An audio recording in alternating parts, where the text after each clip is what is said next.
Ô Bruno, pensando aqui do ponto de vista prático, pegando esse gancho aqui, desse raciocínio que a gente está construindo aqui, é importante as pessoas... E agora eu vou especular um pouco, não vou falar com base em dado, na minha experiência pessoal. É importante que as pessoas tenham em mente a possibilidade de que a gente sempre está inserido em uma bolha. Uma bolha social, inclusive. Boa. E o que faz dessa bolha ser uma bolha diferente da outra bolha? Em boa parte são os valores.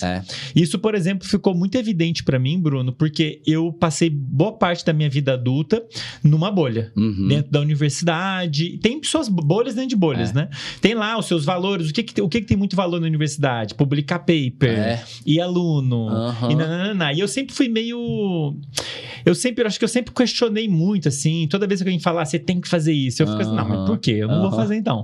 E sempre fui assim, na universidade, inclusive. Sempre lutei contra fazer ciência só para publicar. Para mim, a ciência tem que ser feita por fazer a ciência, por uma pergunta interessante que vai ter impacto e tudo mais, dependendo se vai sair 10 artigos, né?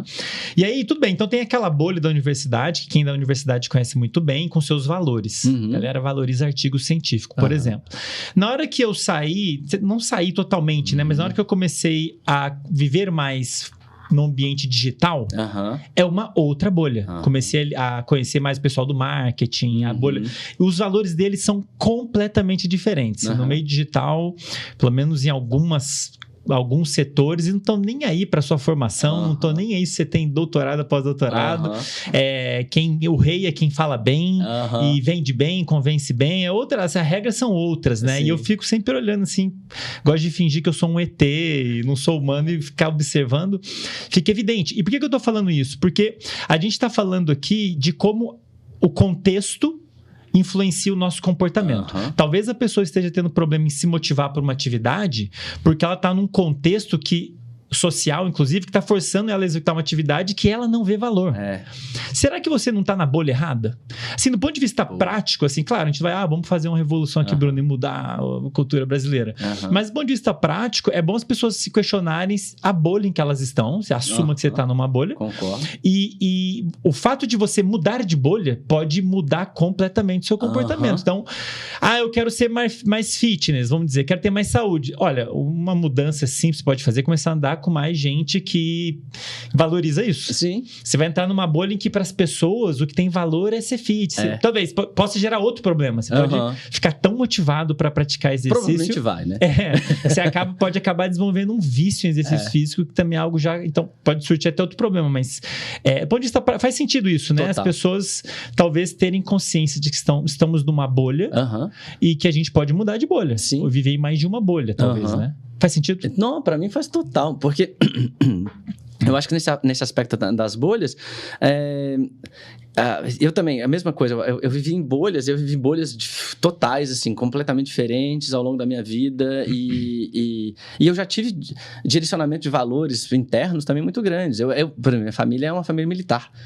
Hoje, pelo meu discurso aqui, você vê que não tem nada de militar. Né? Mas eu já tive um discurso, até uma certa parte da minha vida, em que eu achava que tinha um caminho certo e ponto. Eu já fui religioso, hoje eu sou ateu. Então, eu também tive um discurso, eu era muito pentelho, eu dava palestras dentro da religião que eu tinha, e aquilo era o certo para mim. Aí, depois que eu fui exposto a outros tipos de bolhas, eu fui diversificando. Eu acho até legal, assim, quando a gente mais se expõe a bolhas diferentes, a gente começa a ver que a pessoa que está do outro lado da outra bolha, ela não é burra. Não, ela está seguindo alguns valores. E aí você começa a entender até que esses certos valores que essa pessoa tem, pode ter uma razão e ter uma coisa legal para aquela pessoa, e se não estiver prejudicando ninguém, não tem problema nenhum. Então, eu acho que a diversificação de bolhas, e a gente sair dessas bolhas e caminhar pelas bolhas... ajuda a gente a ter uma visão mais geral e a ter até uma tolerância. E eu não gosto muito da palavra tolerância. Eu acho que se você tolera, você já assume que o outro é ruim. Sim. Ou é errado. Então... Mas é o mínimo que a gente tem que ter, né? Então, o aspecto de tolerância, ele é até aprofundado, ele é até reforçado. Quando você reconhece que existem bolhas e reconhece a sua bolha, que eu acho que você falou foi legal. Que assim, você reconhece que você está numa bolha. Assume. Não, beleza, olha, eu estou sendo reforçado com essa ideia, eu tenho... reforço de colegas em cima dessa ideia. E eu acho até... Uma vez eu estava dando aula... sobre a diferença sexual no cérebro. E aí tem, né, tem todo um mito por trás do cérebro masculino, cérebro feminino, né? Mulheres são de Marte, os homens são de Vênus, não sei, ao contrário, eu não lembro mais. Então tem todo esse mito. Tem diferenças, mas elas são muito pequenas. A gente tem muito mais similaridades do que diferenças. E aí, uma coisa que eu estava explicando, eu estava até explicando isso na sala de aula e falei, né, por exemplo, todo mundo fala, o sexo biológico XXY. Tá, beleza, mas o que o Y faz? Ele tem um gene que chama SRY e que ele começa a fazer o túbulo testicular. O resto é um caos de sinalização química. Então, você não vai ter uma bolha de homem e uma bolha de mulher. Não, você tem um espectro gigante de sexo e de sexualidade e de gênero. Entendeu? Então, você cria isso e a gente vê na natureza. Por exemplo, um dos últimos artigos que eu vi é que 70% dos leões, eles são bissexuais. Aí você fala, então se é biológico e se não tem uma cultura por trás, como é que eu vou falar que então é XXY, se ele é similar ao nosso, e 70% é bissexual? Então a gente está cada vez vendo mais esse espectro na sociedade. Mas hoje, a gente acha a homossexualidade dentro de uma cultura completamente homofóbica. A homossexualidade, bissexualidade nem existe, né, para essa cultura, né? Mas a homossexualidade, nossa, que é isso? Está muito errado, isso não é biológico. Você já olhou no início da sua cultura? Eu geralmente falo isso. Já olhou no início da sua cultura? Onde nasceu a cultura ocidental? Na Grécia Antiga.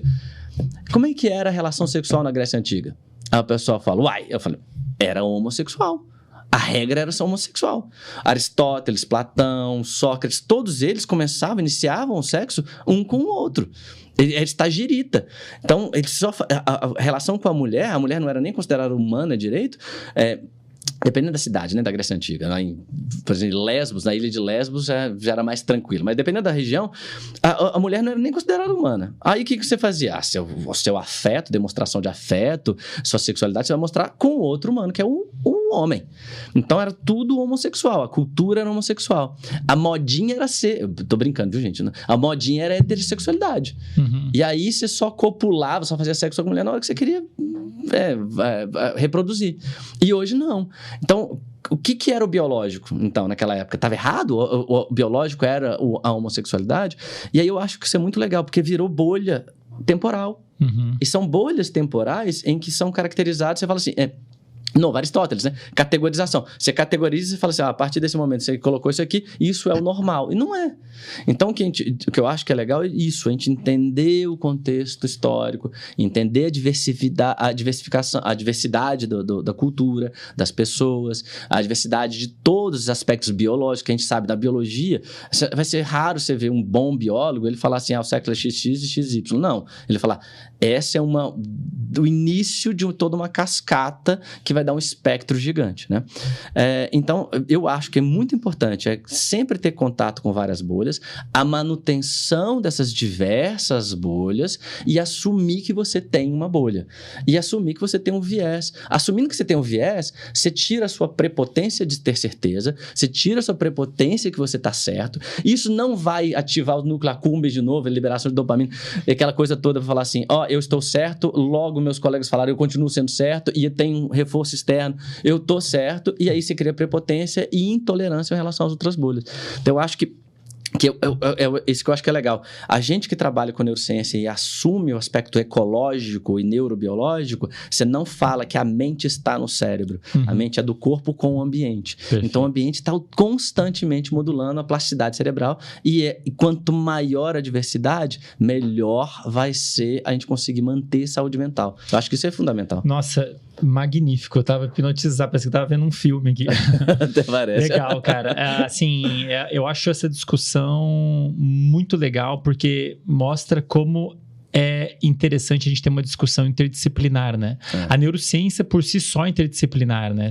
Ela sozinha você já mexe com muitas disciplinas, mas quando a gente fala de comportamento humano, definitivamente a gente tem que falar de outras disciplinas, né? Sociologia, enfim, história.